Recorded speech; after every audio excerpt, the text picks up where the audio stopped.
Paz do Senhor, povo de Deus. Como eu falei hoje ainda pela manhã, quando eu estava adentrando ali na unidade socioeducativa para pregar para uma pessoa, para um jovem. Esse jovem, está privado de liberdade porque cometeu um homicídio e vai passar alguns anos ali cumprindo a sua medida socioeducativa. Ele está isolado. Ele tem alguns sintomas de transtornos mentais graves que eu também consegui detectar. Mas uma coisa importante foi que quando eu fui lá vê-lo hoje, eu não fui como psicólogo, eu fui como missionário. Levaram uma palavra de fé, uma palavra de esperança, e ele disse: toda vez que vier a palavra e que eu escuto a palavra, eu me sinto aliviado, eu me sinto bem, porque eu também quero conhecer mais dessa palavra. E eu vou estar acompanhando ele ali dentro e vou estar sempre que puder colocando aqui para vocês o andamento desse discipulado. Para Deus nada é impossível.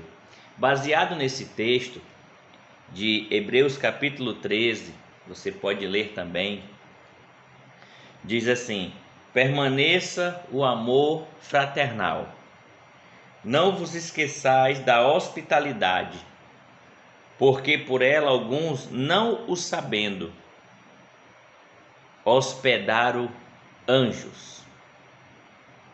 Lembrai-vos dos presos, como se estivesseis presos com eles, e dos maltratados, como sendo vós mesmos também no corpo. Glória a Deus. Jesus teve sempre a sensibilidade de cuidar desses grupos minoritários e excluídos. Jesus falou a respeito de grupos de pessoas que precisam de salvação, que precisam de libertação. E por que muitos negligenciam isso? Eu já ouvi até mesmo alguns cristãos dizer que se está preso tem que ir para o inferno, se está preso não presta e não tem mais jeito. E a gente sabe que isso não é verdade. Nós temos exemplos na Bíblia de homens que foram presos e a vida deles foi transformada após aquela cadeia, que cometeram crimes e foram regenerados. A exemplo disso, Moisés. Para que o melhor exemplo de alguém que ficou foragido muitos anos, alguém que ficou jurado de morte porque tinha cometido um homicídio na terra do Egito. Quando ele fugiu para as terras de Midian, ele casou, teve filhos, e só depois de muito tempo Deus falou com ele e disse: eu sou o Deus de Abraão, de Isaque e de Jacó. E por que Deus falou Deus de Abraão, que era um homem certo, correto, Deus de Isaque, que era um servo fiel, e Deus de Jacó, que era um enganador?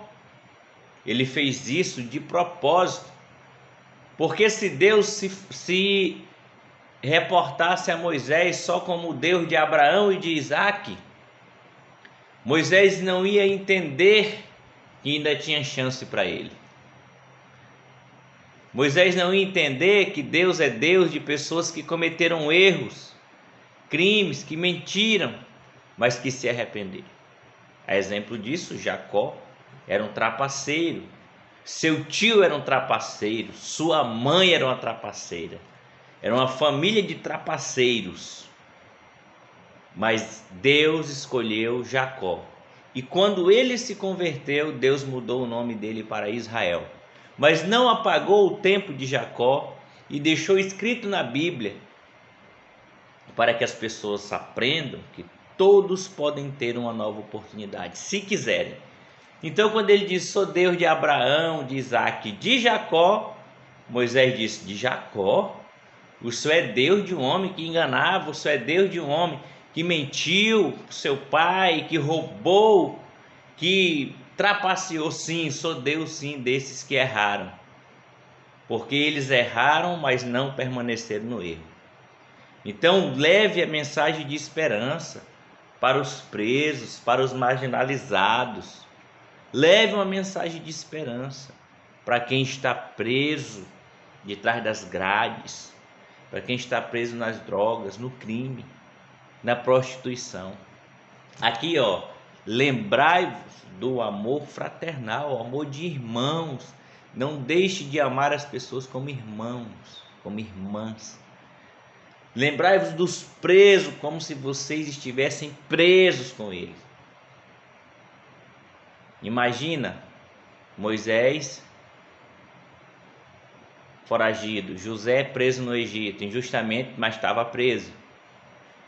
Imagina se eles desistissem. Imagina se Deus desistisse deles. Então, nessa oportunidade, eu quero dizer para você, estamos fazendo a obra missionária ali dentro. Rogo a vossa oração. Quando for orar, diga: Senhor, use Marcelo ali dentro daquele lugar para discipular, para pregar. Tem um vídeo aí anterior que eu até coloquei fotos que pode mostrar sem mostrar o rosto, das meninas que a gente acompanha lá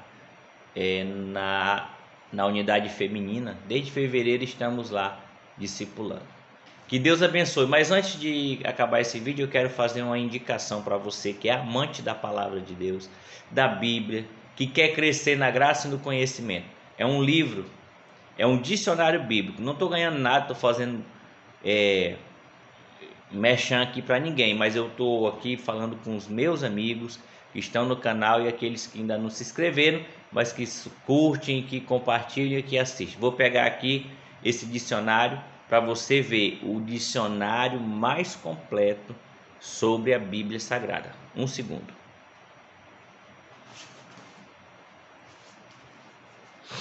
Esse dicionário aqui tá aqui, ó. Dicionário Bíblico Wycliffe. Você tá vendo a grossura dele? Tá vendo o tamanho dele? Pois bem, a capa de hoje em dia é diferente, não é mais essa capa azul assim. A capa dele já é nova, tem uma capa mais bonita, com as ilustrações. Onde você abrir, vai ter um assunto da Bíblia. Se você falar assim, quero falar sobre José, você vai lá, vai ter. Quero falar sobre o Egito, tem. Quero falar sobre Mateus, está lá, Mateus, um dos 12 apóstolos, cujo nome aparece em 7º lugar na relação de Marcos. Tem a introdução dos livros da Bíblia, pormenores da Bíblia, histórias originais da Bíblia. Então ele tem, ó, 2.050 páginas. Esse aqui eu examino ele há mais de 10 anos. Eu ganhei ele já faz mais de 10 anos. Hoje, há 10 anos atrás, ele custava R$500. Hoje ele custa R$199. Você pede pela internet, paga parcelado.